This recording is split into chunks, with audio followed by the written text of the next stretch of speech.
Good day, everyone. This is Adin from China, and it's very nice to meet you again online.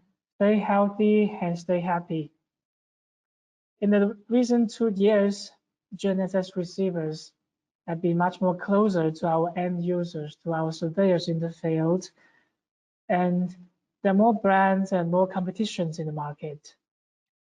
GNSS is no longer a mysterious concept to our people, and the users now, they turn their eyes on the experience of the receivers. So today we are going to talk about something that related with positioning faster and positioning easier.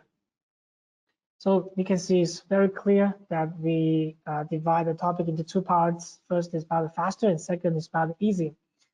So when we got into the things about getting position faster, first of all, we can see, we can check how many satellites that they are ahead of our heads. As you can see from the left chart, that from 2000 to 2020, the GNSS, the Global Navigation System satellites, raised from more than 30 to more than 100, and it's almost 110 now in the sky, just in terms of the medium Earth orbit satellites. And if you calculate all of the satellites in the constellations, in the 4 global constellations, there will be much more. While the BDS satellite systems had already completed in 2020 during the pandemic, and Galileo, which believed to be complete in 2021, this year, right? And we have 3 more regional navigation system satellite systems, namely the NAVIC from India and BDS-2, and also the QZSS from Japanese government. And we have some other satellites from spy systems like WASP, EGNOS, MAS, Gagan, BDS, BDS space, which will be completed in 2022, while maybe some more like SDCM span from Australia, and CAS from Korea, and ASPAS from Africa. So we have more and more satellites in the sky, and the satellite signals we have more signals. And this means also there may be stronger signals to track and acquire from the satellites with good position. And so which means the PDOP may be better when we are surveying in the field. And thanks to the interoperability, the open service for true multiple GNSS world with a multiple frequency dimension. So here comes the things about the frequency. We have many new frequencies now broadcasting. Maybe everybody knows about L5 or E5 or B2. They are all in this in the same region, in the same space. So you can find the chart that the signals can be cut, can be divided into maybe 3 or 4 groups, and which this make things better. That the accuracy is better and the speed is better.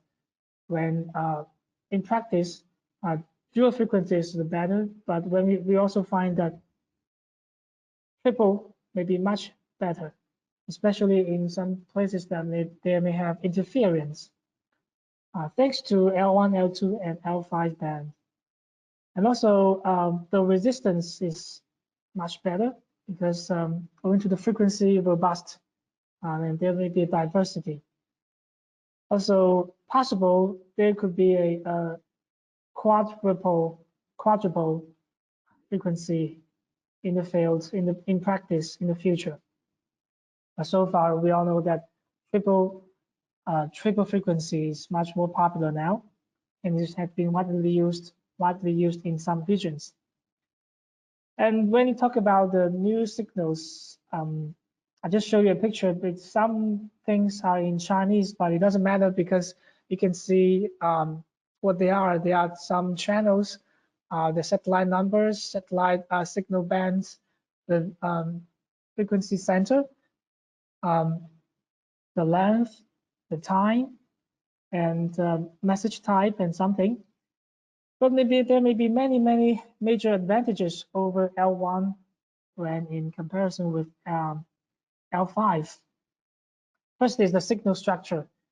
As the narrow correlation peak, so they yield more precise measurements and eliminates the multipath distortions. And also it's a wide bandwidth for the L5, which means there will be the signal observable contain additional information that can be used to determine reflections present in the combined receiver signals. And the third is pilot codes, which means there's longer coherent integration to greatly enhance the sensitivity of the receiver. And also there may be stronger signal transmission for L5 because it's modern one. It produced faster acquisition time and better coverage in dense urban environments. And also maybe lower bit error rate and cross correlation.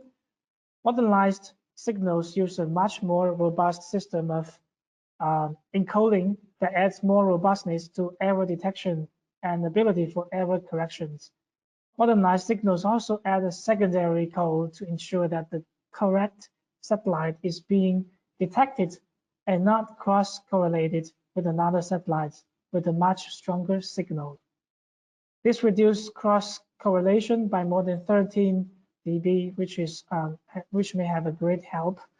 And also there's a cleaner band, as you can see from this one, a cleaner band from L5. From L5, the cleaner means the L5 band is centered at 400 millihertz, lower than L1 in the heart of the navigation radio service band, which is protected worldwide for navigation purpose. So no communication bands to cause interference at this present, and no communication bands can ever be added from now. So furthermore, the L1 bands has significant harmonic interference from central cellular bands, while the L5 band has much less RF interference and far fewer jamming issues. And finally, there's the signal availability. Well, until now, there may be more than 66 satellites now transmit L5 signals. With Beidou and Galileo, there are more than enough L5 satellites today, and more GPS Block 3 satellites are being launched regularly, so which believe that the future is very optimistic. So when we finish talking about the new signals, then we come to the channels, because we all know maybe the channels may be related with the signals, and we have to know the real definition of channels, and we have to know what we want vs what is sufficient when the surveyor in the field they considered, and how many channels should be okay. So I would like to play this video for you. This is the kind of perspective from high target I would like to share with you.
Okay, thanks for watching the video.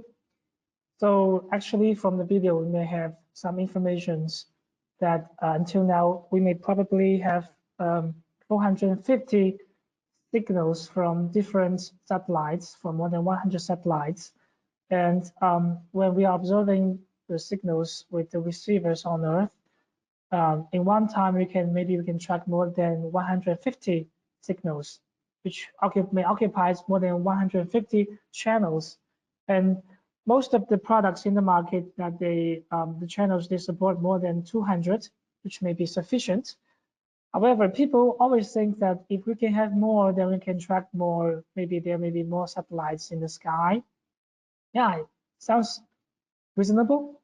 But when they are claiming that we may have more than 600, 800, 1,000, how to check and how to verify, nobody knows. And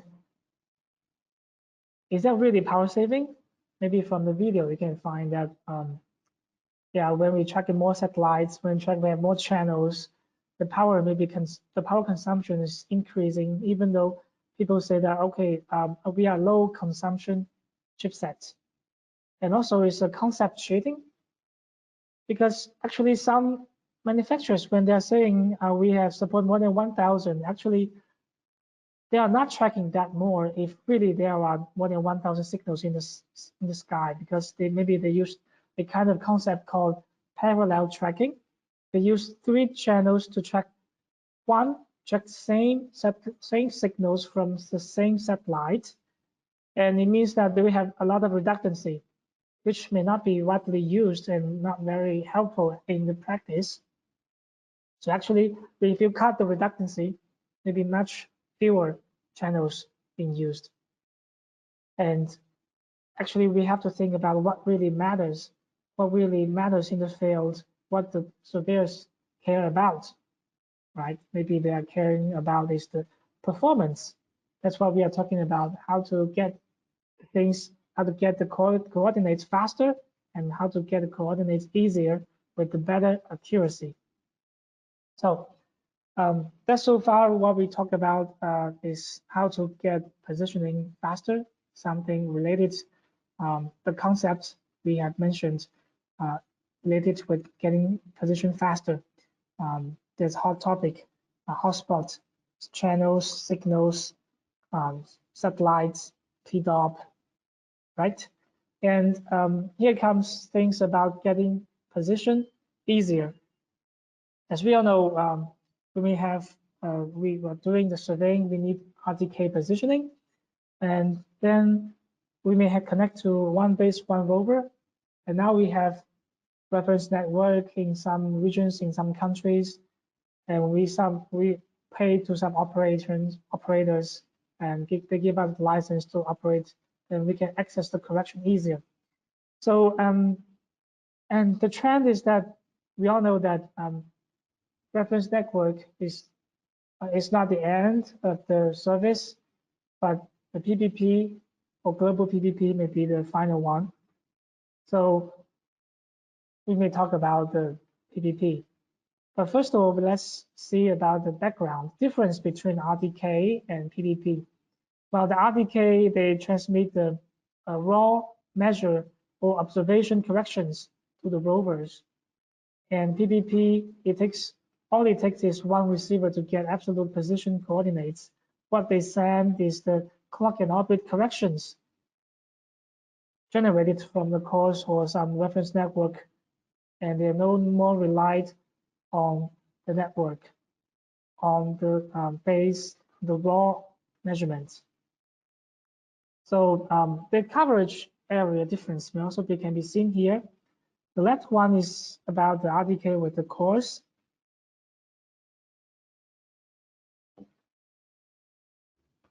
And we may find this PPP, it can be globally covered, while the course can be just limited to some reference stations in some countries, in some continent.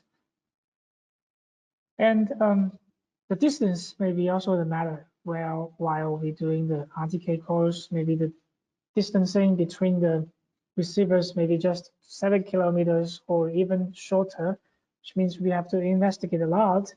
But for the PPP, the range can be longer. And there's also a location privacy.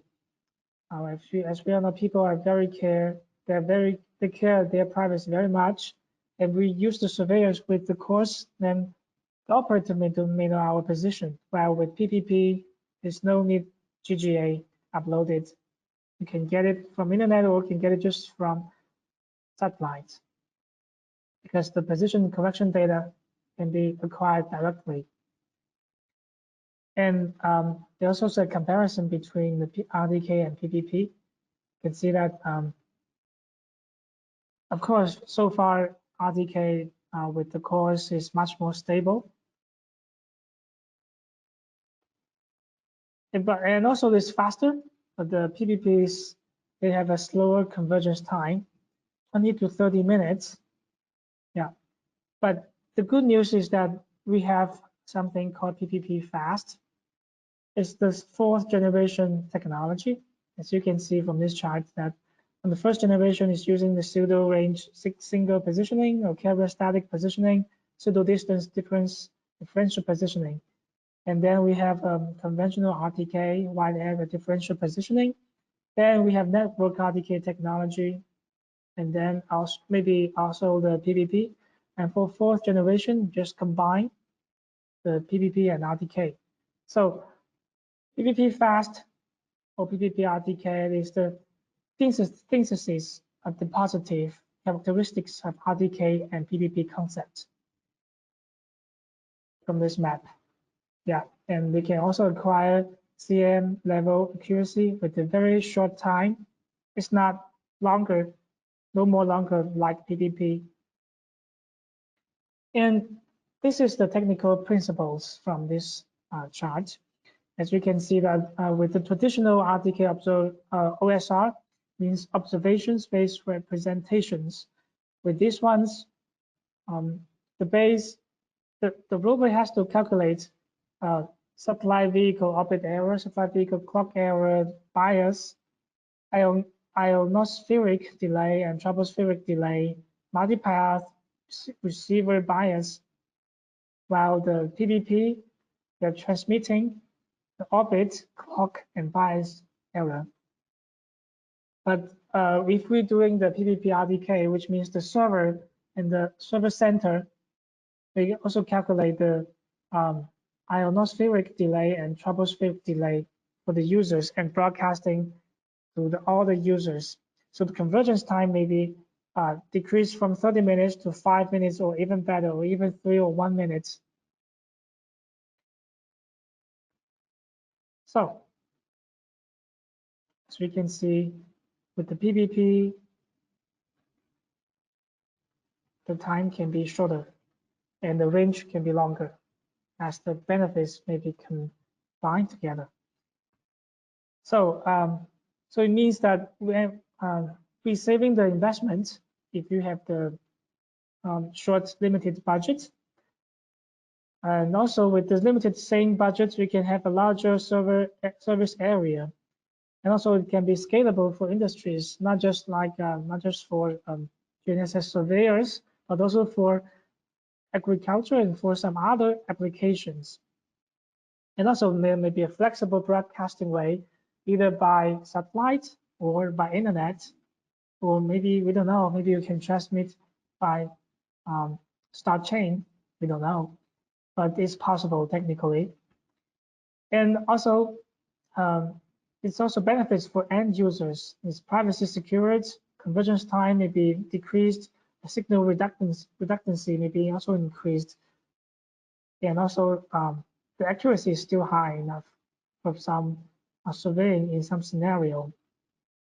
And this is some might be potential area for PPP RTK is land surveying, agriculture, monitoring, fleet management. And thanks to the technology that this kind of signal augmentation can be put in practice, and even it is not mature now, but we can see this bright future for this technology. And maybe some people are confused, so we have a chart here comparing all the signal augmentations. So we may find some difference, and we can easily understand what is PPP-RTK and what we need comparing to traditional ones. And this is open supply-based high accuracy correction, same technology that have been used or going to deployed in the future from the satellite constellations like QGNSS class service, QGNSS MADO MADOCAT, or Galileo HAS high accuracy service, GLONASS, VADO, and Australian Space. They also have the plan to broadcast PPP. So there's not a private one, also the public government-owned one is also, they join this field. And I would like to share some performance tests from high target. The first is the PPP fast test in China. It was 2 years ago we made the test, or 1 more years ago we made the test, 8 days for the results.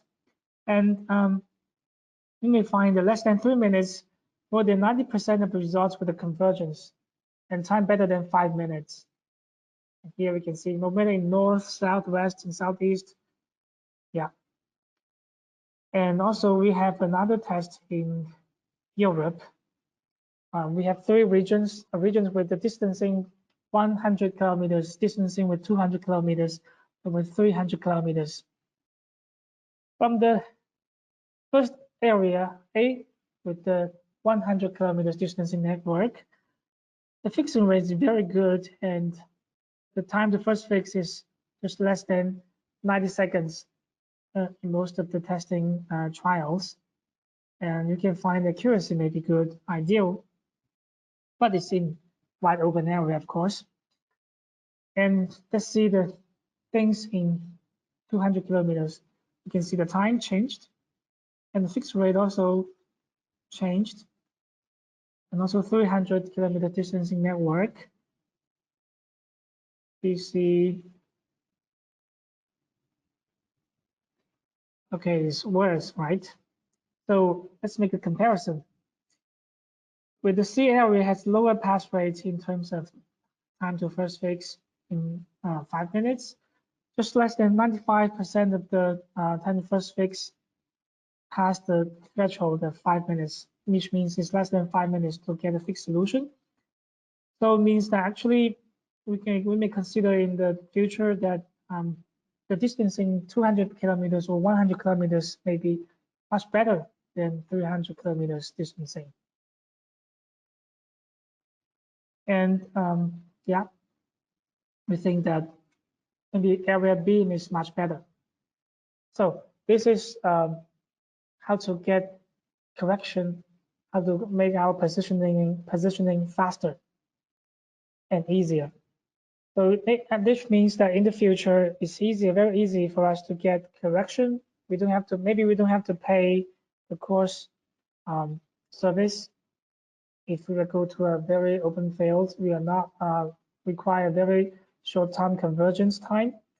So we can rely on some public service or some service from Target or some other brand, whatever. And also we are also providing more and more products that support L-band, I mean the corrections.